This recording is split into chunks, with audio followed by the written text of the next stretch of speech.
severe weather time. So Ken is going to talk about the severe weather alert and the fire emergency plans for Oak Knoll.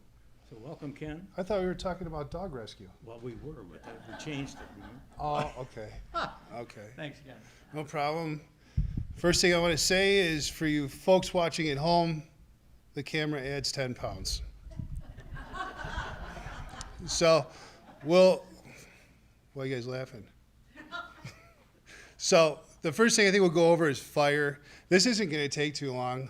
I'm just going to go over the policies real quick, and then you guys can ask questions. And we'll do all the questions at the end.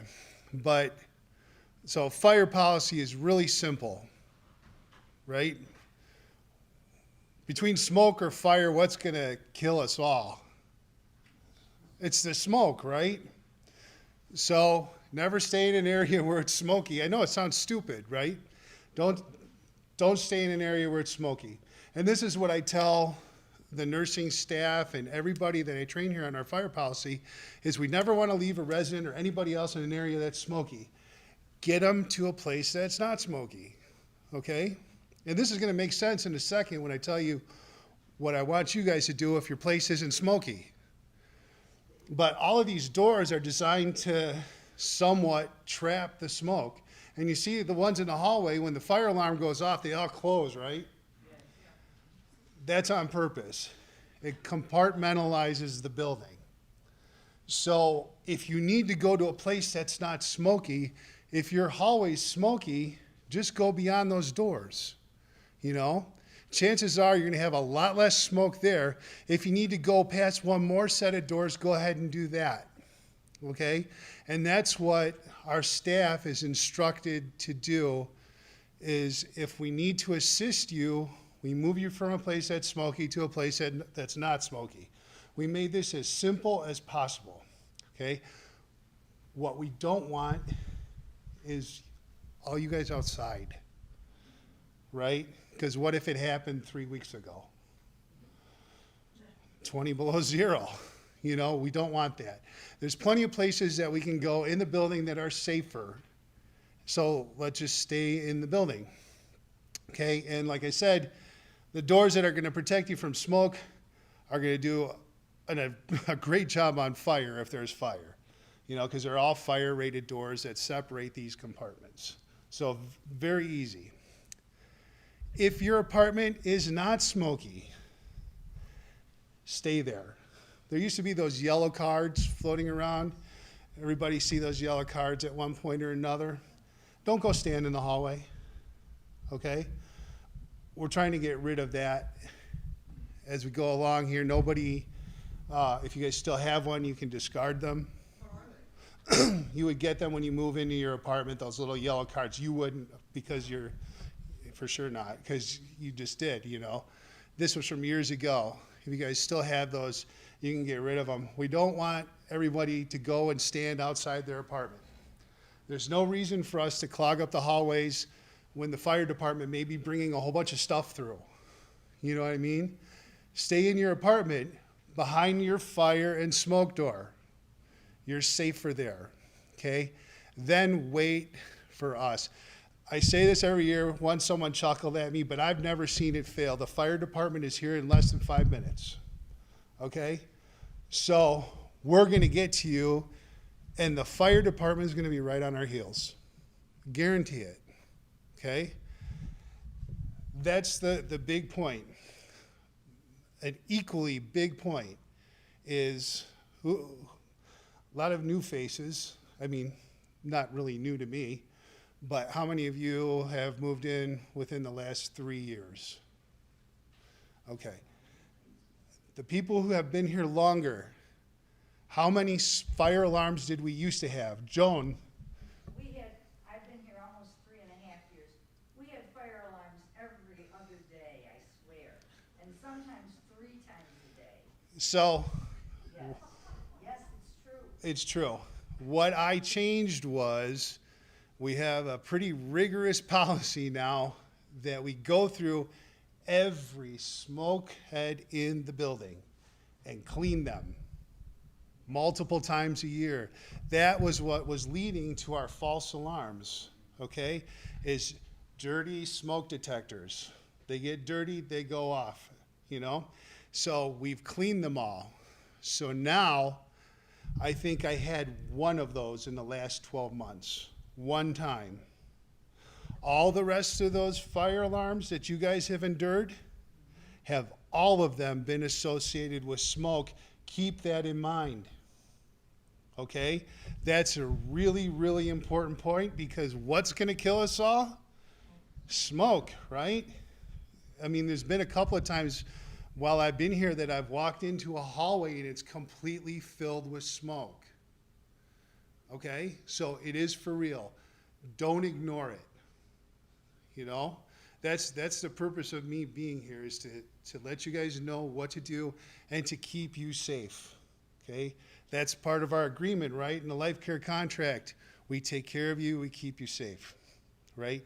Don't ignore the alarms. Very, very important. So I think with that, we can move on to storms.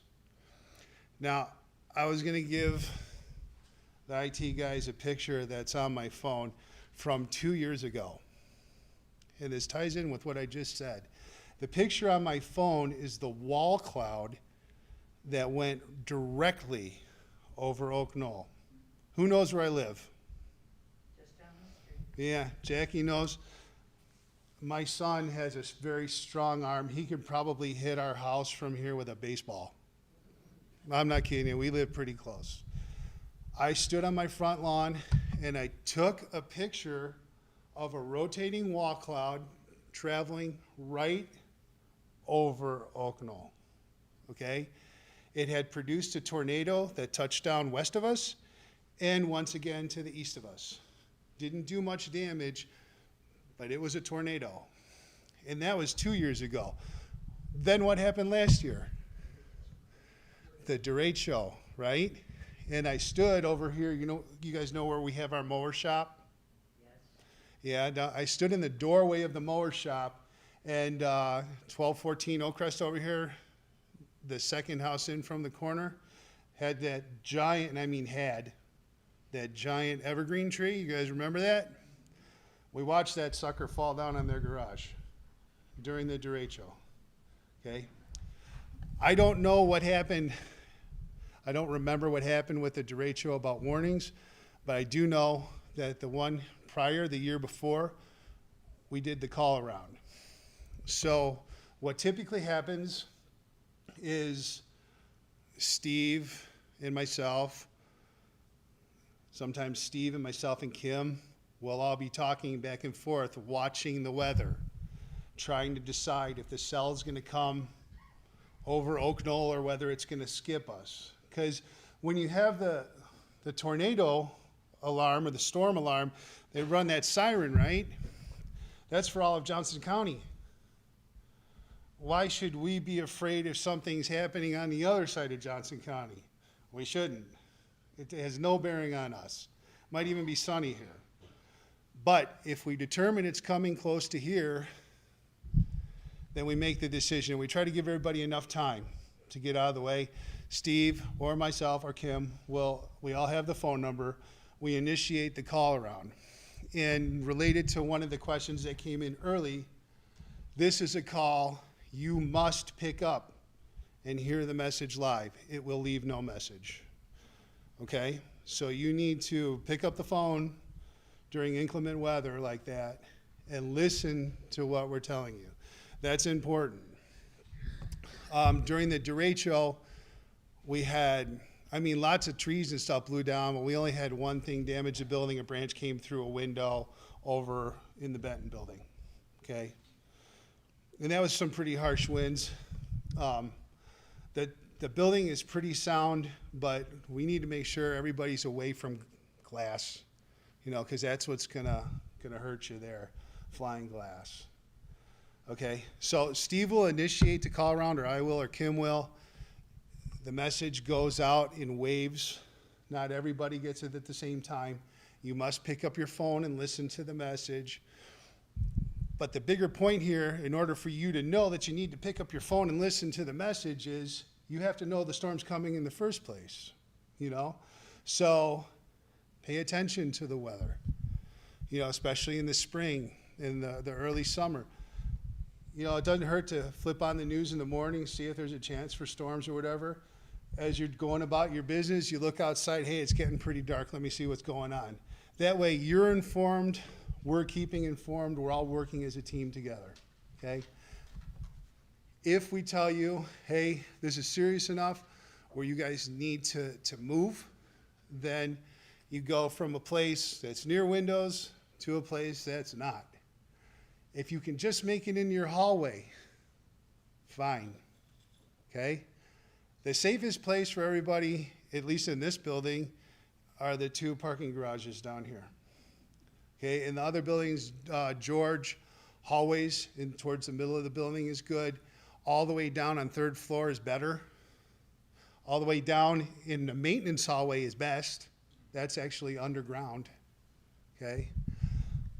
But the point is, get away from windows. The building is fairly safe. After having worked here for 3 years, I have an idea of the structure of the building, and we have a good constructed building here. So if we get down low, we're gonna be okay. Which brings me to another question I think you had. When you go there's no place where we go that's stocked with supplies or whatever, because could be a dozen or more different places in the building, and we can't keep up with that. But remember, fire department, 5 minutes or less, right? We're all here. If it's in the middle of the night, be assured I'm on my way. I tell my wife and kids, go down in the basement, take the dog with you. I'm going to go to Oak Knoll. I want to make sure the generators kick on. I want to come here, assure you guys when it's over, it's okay. You guys can go back to your apartments. I come over and I help. Okay? So, get away from glass. Get as far down in levels as you can in the building. And just kind of listen to what Oak Knoll staff is telling you. And that's pretty much the 2 topics in a nutshell. It's real easy. Two separate questions? No, go ahead. Well, I'm just thinking, you don't have like a buzzer or siren thing that tells us if there's a tornado? No. There is the phone call around. But doesn't that take a while? You have 3 people manning their phones and there's so many apartments here? The problem is I've asked, it's one of the things that pops up in our budget as something that's on the wish list for me. However, to do it is going to cost us $400,000. And right now we have other things that need to get done first. There's roofs that need to be done, right, Harold? There's, all kinds of things that need to be taken care of before we spend $400,000 on a campus-wide PA system. I just know if there was some sort of, because the fire alarms go off, I've heard that, I know if there's Right. a tornado, we hear that. So that's where the Johnson County alarms do come in handy. The alarm goes off. Don't go running for cover, because again, we don't know where in Johnson County the storm's at. But when you hear that, and I do the same thing, turn on your TV, turn on your radio. They still have radios? Yeah? I don't know. And then listen to what the news around here does a great job. They kind of cut away from everything. I remember them cutting away from a Stanley Cup final game once so they could give us weather, and I was angry because my Blackhawks were playing. I called the station. I couldn't get through. I'm like, who cares what's going on? But, yeah, they do a great job. It's always live radar. You can see where the storms are. They're telling you exactly where they are, where they're going to pass through. If you hear the Johnson County alarm, put your TV on. Just take a look with us, and then you can figure out where we're at, where the storm's going, so you're prepared. Hey, I might be evacuating soon. Make sure you're dressed, We try to give you a little bit of warning, but sometimes we don't have that luxury either. We go fast. And I have a phone that doesn't ring. When I get it from outside, but Oak Knoll phones don't ring, so I should call Michael. Sounds good. Okay, thank you, Yep. Michael. We'll talk to you Okay. That's a question I had. The call around is actually when it rings, it doesn't just blink. It should ring, yeah. It'll ring. It should be like a phone call that you can pick up and listen. If not, we need to address that. Yes, you're gonna get a lot of phone calls around, Michael. Is your phone answering? Go ahead. It's something I've been curious about. Yeah. In the day of the derecho, I was where I shouldn't be, because when I came to Iowa, I said, I'm gonna experience a tornado, and the derecho is the next best thing. One thing that did happen was, suddenly there was a flash and the lights went out. About 30 seconds later, the lights went on again. I figured that what happened was that probably the regular power went out, and then you had a emergency power. Was that it? Yeah, sometimes that is it. Sometimes it's with the power company and one of their big relays flips over and turns something else on. I don't know how that works over there. But yeah, we do have, there's a generator in this building, and then there's two over near the maintenance shop. One runs the licensed areas and another one runs everything else over there. It's gonna be essential power only. Some elevators will work, some will not. That's my understanding of it. And a lot of your stuff won't work, but essential power will. Hallways will be lit and so forth. I see, so we won't have the situation we had in Texas a couple of weeks ago. No, here, and I'm not from here, I'm from Chicago, but the principle's the same. Iowa and Chicago, they get cold. So we're prepared for that. It gets hot. We're prepared for that too, so. Yeah. If you need an elevator to get up and down, and the elevator's not working, the elevator you typically would use, do you go wandering around till you find one that works? We will, Pardon? Oh, you can't use it. in every instance so far, we have beat the storm to an extent where you will not experience that. You will be given notice before that happens. So our goal is, and this is why sometimes we're gonna say, yeah, you guys need to move. And then when you look at the TV, what am I moving for? It looks like the storm's 10 miles to the north of us. Well, we have to give an educated guess because we wanna give you 20 minutes or so to get out of the way, okay? So that's the part where we do have to give our best educated guess to make sure that things go right here. And that comes through in the telephone. What's that? That will come through in the telephone. Yes, yeah, so, I mean, the conversation goes like this. Steve and I are on the phone and we're watching, I'm like, yeah, I think it's really gonna pass right pretty close to us. I think you better do it. And he'll say, yeah, I agree. Or it could be the other way around. I say, yeah, I agree. And he initiates the call round. And now he's also passed on that process to myself. And I know Kim knows how to do it too. So there are three of us here that can pull the trigger on that and get it going. Okay? Yeah. In Spring Street, all the stairwells are not the best place to go because of the glass. Yeah, there's glass, right. So you really, aren't you better off just staying in the hallway? You can. I can't hear it. Oh, okay. So the question was, in this building, especially along the west side and some of them over here on the east side, the glass, a lot of glass. There's some internal stairwells. I know. I think there's one. Right over here. Those are safer. So, should you go and use those stairwells? That's where the 20-minute thing comes in. We're gonna beat the storm if we have anything to say about it. If that doesn't happen, you're right. Stay out of there. Stay away from glass. Get in the hallway. Okay? And here in this building, you know, everything's bolted down pretty solid. So it's going to take something along an F5 or so, or, you know, in order to pull this roof off and, you know, make this building bust up. A direct hit from an F5. And even then, it may not. So. Can you speak about the fire alarms?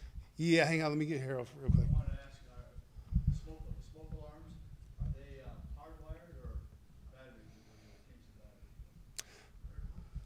The answer to that question is yes. So in your apartment, you have ones that are like you would have had in your house. So they're all wired together. So there's a wire, that provides some power, but there's also a battery. And then everybody knows when that battery starts to die, it's beep, beep, and it's always at 2 o'clock in the morning. So, yeah, so it's both. In the hallways, it's different. That's all on power with battery backup, and there's no batteries there in the hallways. Court building. Yeah. Is there any way of muting the ones that are in the bedrooms? No. Is there any way of kicking them out of rooms No. that are no longer considered bedrooms? I get this question every year. And usually, because who started asking? Cedra, you screwed up my thing. I would say, I'll take questions except about how loud the smoke alarms are or the fire alarms. Anybody remember that from 2 years ago? I said that, didn't I? And the reason why, honestly, Andrea, I want you to wake up. Oh, so Yeah. ours will wake everybody down the hallway. Yeah. And if I was standing there and it was me and not that, I go, Andrea, wake up! I want you to be awake. I want you to understand what's going on. Because what if it's next door? You know what I mean? Because remember what I said. Out of all those smoke alarms last year, one was a false alarm. The rest of them were all smoke. Now, that doesn't mean something was a raging inferno. It could be somebody burned popcorn in the health center. Okay? Somebody left eggs on a stove. Something, These are not huge events, but they were all smoke. So the system was doing what it was supposed to be. And what we're doing is practicing for the one time when it's that event we really, really don't want to happen. Okay? So, sorry, I can't. Yeah. When you were talking about the fire, you said stay in our rooms if we have no smoke. I was wondering if you had recommended something like the hotel tells you, touch your door. If it's hot, stay in your room and put a towel under the door. All of our doors are very high. Yeah. There's a big gap If into the hall. you don't have something in your apartment smoking and you start to smell smoke, do that. Wet a towel and pack it underneath the door. There's no point really in going and feeling the door because I don't want you in the hallway regardless of whether there's a fire in the hallway or not. Don't go out in the hallway. Stay in your apartment and know that we're coming for you. Okay? One way or another, we're going to do our best to let you know. Now, the fire alarm goes off. It goes off over here, and it goes off in assisted living all the way at the other end. It goes off down at 6th floor Benton, even if it's over here. So it could be in the bar next door and go over at the east end of the 6th floor of Benton Street. That alarm's going to go off too. But you don't know, We do our best. I try to do a call around after, tried for somebody to do a call around and tell you guys, yeah, it was this or that. You're safe now, okay? But the real signal is, and this is what staff, and this is a good thing for you guys to know, when we train the staff here, what I tell them is, you let the fire alarm go until we know exactly what's going on. Okay? And if we don't know what's going on, that sucker still goes. Believe me, I was working in a town called Barrington, and I was building this restaurant for a guy. About 6 blocks away was a Methodist church that was over 100 years old. Beautiful building. Had a big steeple on it, all built of wood. There was a guy that was working on the outside of the building, and he was using a heat gun. Did you ever see those? They glow on the inside. It just puts a lot of hot air. Well, he didn't know it, but he ignited something inside. And here's how. Ready? we see this, well, half the time, what will people do? They'll open their doors, right? You want to get the smoke out of your apartment, so you open your doors. Well, when it does that, it billows out into the hallway, and then it hits the alarm that notifies everybody campus-wide, okay? So one time, there were two that I've been aware of that have filled the hallways. One of them was back when, I don't know, about two and a half years ago. It filled up the third floor, George Street, towards the south, that hallway towards the south. And we saw that coming out from under the door. They had left their apartment, there were eggs on the stove, and they weren't even in the apartment, and the smoke was coming underneath the door. We saw it. And that was just one of us passing by. We got that one before the alarm went off. I'm not kidding you. I had the doors open, I had fans in the hallway, and then the smoke alarm went off. So we were already clearing it. The other one was not too long ago. There was smoke in the hallway, and it hit an alarm. So we know. We'll find it. And a lot of times, when we go to the fire panel, or that thing in the hallway where you come in down here, there's that little box about this big. It's got the green writing on all the buttons and stuff. That's a remote Enunciator, so it mirrors what one of 3 fire panels in the complex tell us, and it'll actually give me a readout. And a lot of the time it's going to say smoke alarm outside apartment, in whichever apartment it may be. So that's how we figure out, or it gives me a zone. It's going to say this hallway, this building. And then that's where everybody goes. Everybody's been trained to read those panels, so they know where to go when the alarm goes off. So, yeah, there's no need to call. We wouldn't be able to hear the phone anyway. The alarms are too loud. Yeah. During the derecho, Yeah. the emergency lights in the hall on floor west went out in this building, went out and didn't come back on. And we were wandering around like this until somebody got the bright idea that if we'd open one of the doors, the light from the Right, right. would come out. But it just made me wonder, what are the emergency lights wired into? I'm going to have to look at what you mean by that, and then we'll assess what's going on, because we don't want that. We don't want people stumbling around in the dark. Pitch dark. Yeah. So again, the derecho was kind of weird, because nobody, I don't think we really understood what was coming our way, and how could we? Now we're going to keep a closer eye on that. We weren't, to my knowledge, I never got a report saying, hey, Westview's getting destroyed. Nobody ever said that to me. So I think it hit all of us, and nobody knew what was happening. We just stood there in awe and watched it. But, hopefully that's a 1 in 500 year thing that happens. And, we're back dealing with run-of-the-mill tornadoes that we can plan ahead for. Yeah? Is there 24/7 maintenance coverage? No. So right now, we have somebody in the building here. Well, let me say yes and no. We have somebody in the building right now until roughly 5 o'clock. We're hopefully getting very close to hiring a painter.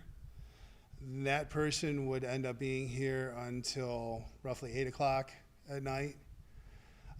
We used to have a gentleman that worked with us, and he would stay here until 10 or 11 o'clock at night.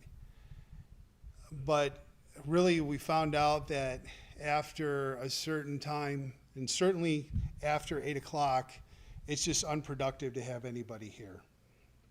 You know, so that person would just essentially spending all their time alone with not much to do. I mean, unless they had a certain skill set that we could turn them loose on, painting or whatever, you know, but it's difficult to have that type of coverage. Now that's the no part. The yes part is, in the event of emergencies, I'm right there. So, and we've had times when they've called me over, and especially at night. My weather radio sits right next to my head, so it goes off. I wake up, I look at my phone. You know, if there's a fire alarm, the North Hall nurse calls me.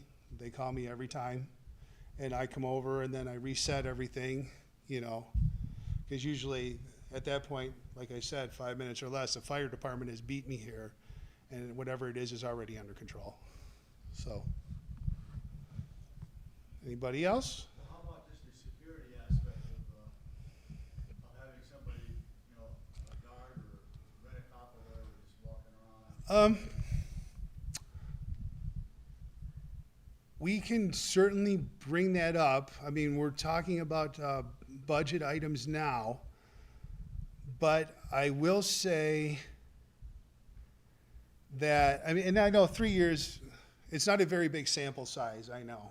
You know, but during my 3 years here, I've had one instance where somebody called me and said, and this was at 9 o'clock at night or so, and we did have that gentleman that worked here. He was here too.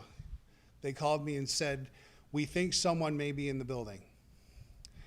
So I came right over and we did search and didn't find anything.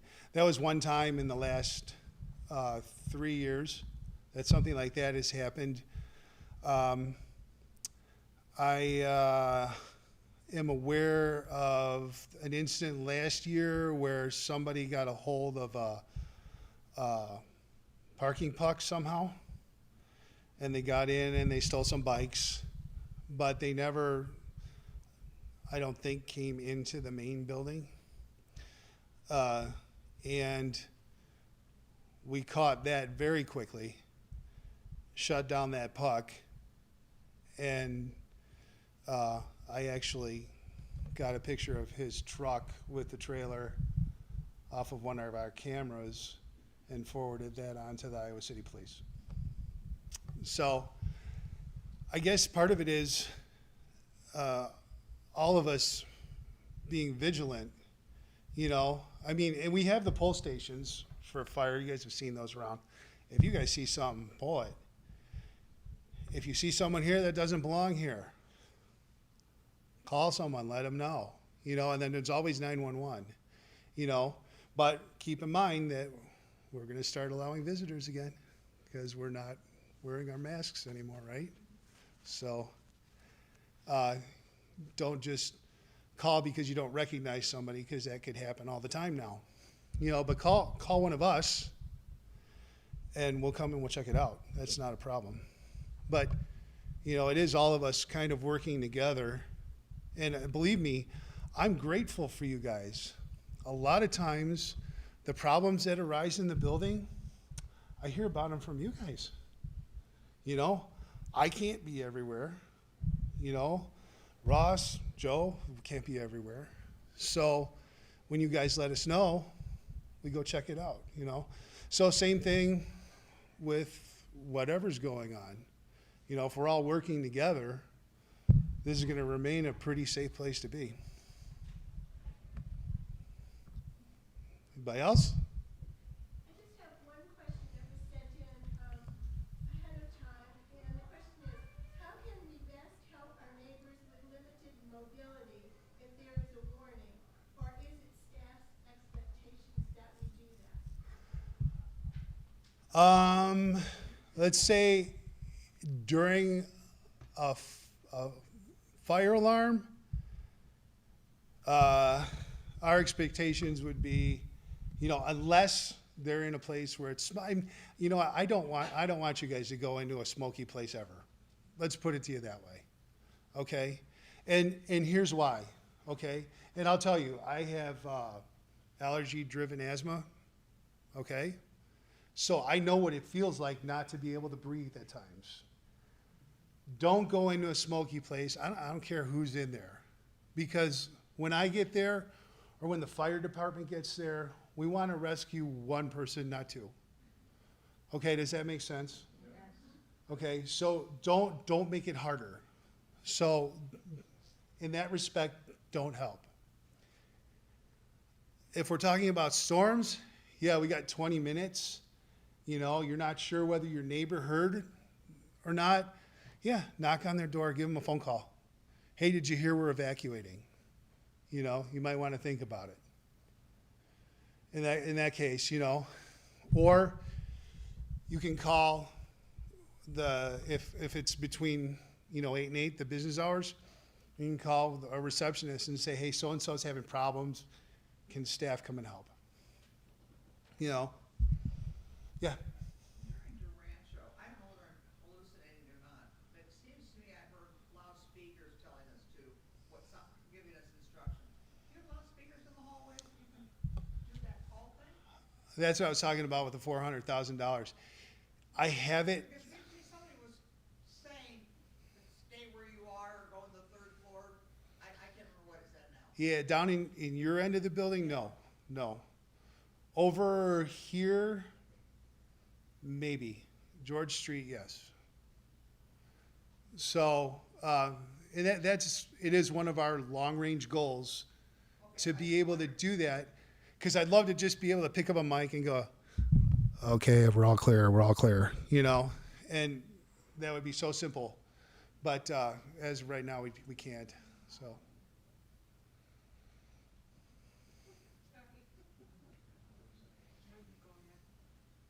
Yeah. I might have a concern, and that is thinking of a situation where you're trapped for a longer period of time, is it useful to have spare provisions available? Yeah, that's what I was talking about. So